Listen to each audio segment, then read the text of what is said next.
السلام علیکم ورحمۃ اللہ وبرکاتہ۔ ڈیئر اسٹوڈنٹس، انٹیلیجنس کلاسز میں آپ کا سواگت ہے، آپ کا استقبال ہے۔ آج کا ہمارا ٹاپک ہے سیرت رسول۔ سیرت رسول سے مراد یہ ہے کہ حضرت محمد صلی اللہ علیہ وسلم جو آخری پروفٹ تھے، ان کی زندگی کیسی تھی، وہ کب پیدا ہوئے، ان کی زندگی میں کیا واقعات پیش آئے، تو ان کی لائف اور ان کی زندگی کے جو حالات تھے، ان حالات کو سیرت کہا جاتا ہے۔ تو ہم اس ٹاپک میں آخری پروفٹ حضرت محمد صلی اللہ علیہ وسلم کی زندگی کے حالات کے بارے میں جانیں گے۔ ان کے بارے میں جاننے سے پہلے دو تین چیزیں بہت ضروری ہیں جن کو ہم پہلے جان لیں تو ہم کو آگے بڑھنے میں آسانی ہوگی۔ جب ہم حضرت محمد صاحب کی زندگی کے بارے میں جانتے ہیں تو بہت ساری ڈیٹس اور تاریخیں آتی ہیں جن کو کئی طریقے سے بیان کیا جاتا ہے، ان کو ہم پہلے سمجھ لیں۔ ایک تاریخ تو اس میں آتی ہے جس کو ایئر آف ایلیفینٹ کہا جاتا ہے، اور اردو میں اس کو عام الفیل کہا جاتا ہے، یعنی یہ واقعہ عام الفیل کے 2 سال کے بعد ہوا، اس طرح کہا جاتا ہے۔ یا یہ کہا جاتا ہے کہ یہ واقعہ عام الفیل کے سال ہوا، یا یہ واقعہ عام الفیل کے 10 سال کے بعد ہوا۔ تو کسی واقعے کی ڈیٹ طے کرنے کے لیے اس اصطلاح کو، اس ٹرمینالوجی کو استعمال کیا جاتا ہے۔ اسی طرح ایک دوسرا ورڈ ہے ایئر آف پروفٹ ہوڈ، یہ بھی بہت استعمال ہوتا ہے کہ جو ہے پروفٹ ہوڈ کے 2 سال کے بعد ایسا ہوا، پروفٹ ہوڈ کے 5 سال کے بعد ایسا ہوا۔ اس کو اردو میں بولتے ہیں نبوت، کہ نبوت کے پہلے سال ایسا ہوا، نبوت کے 10ویں سال ایسا ہوا۔ تیسرا ورڈ ہے ایئر آف ہجرہ، یا آپ اس کو کہہ سکتے ہیں ایئر آف مائگریشن، یعنی ہجرت کے سال۔ تو بہت ساری ڈیٹس کو، بہت ساری تاریخوں کو جو ہے ہجرت کے ذریعے بیان کیا جاتا ہے کہ ہجرت کے سال ایسا ہوا، ہجرت کے 2 سال کے بعد ایسا ہوا، ہجرت کے 10 سال کے بعد ایسا ہوا۔ تو یہ تینوں الفاظ جو ہیں ہم کو یاد ہونے چاہیے، تاکہ جب ہم آگے بڑھیں اور کوئی ڈیٹ ہم بیان کریں تو آپ اچھے طریقے سے سمجھ جائیں کہ کس تاریخ میں یہ واقعہ ہوا ہوگا۔ ایک بہت مشہور ڈیٹ ہے، وہ سب جانتے ہیں، جس کو اے ڈی بولتے ہیں اور عیسوی بولتے ہیں۔ بعض جگہ عیسوی تاریخ اور اے ڈی تاریخ کا بھی جو ہے ذکر کیا جاتا ہے۔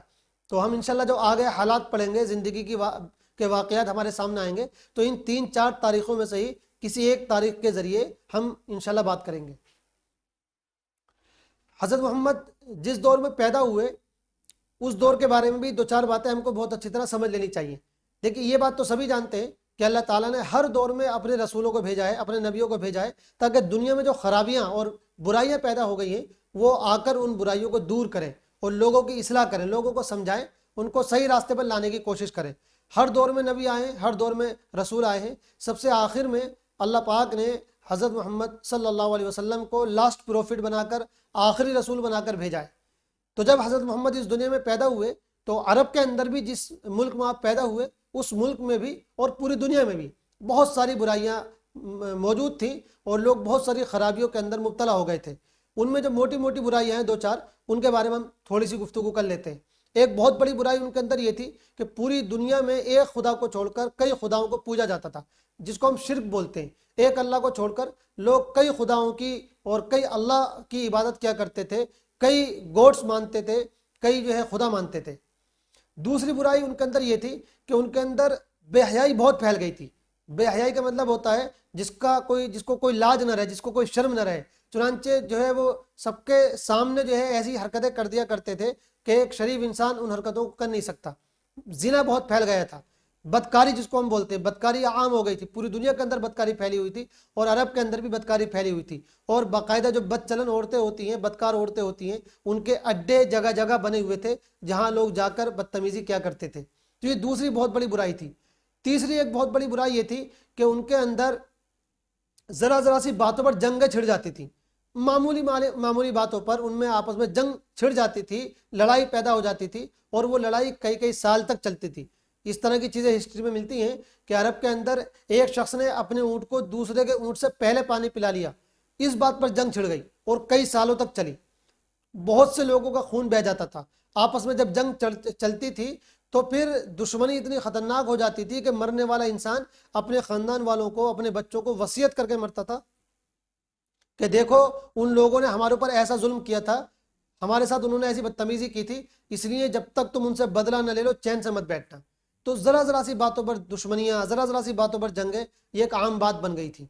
ایک چوتھی ان کے اندر بہت بڑی برائی پیدا ہو گئی تھی، پوری دنیا کے اندر یہ بیماری موجود تھی کہ جو طاقتور لوگ تھے، پاورفل لوگ تھے، وہ کمزوروں پر ظلم بہت کیا کرتے تھے، اور حاکموں نے، بادشاہوں نے ذرا ذرا سی معمولی غلطیوں پر لوگوں کو ایسی ایسی سخت سزائیں دے رکھی تھی کہ ان کے بارے میں آپ پڑھیں تو رونگٹے کھڑے ہو جاتے ہیں۔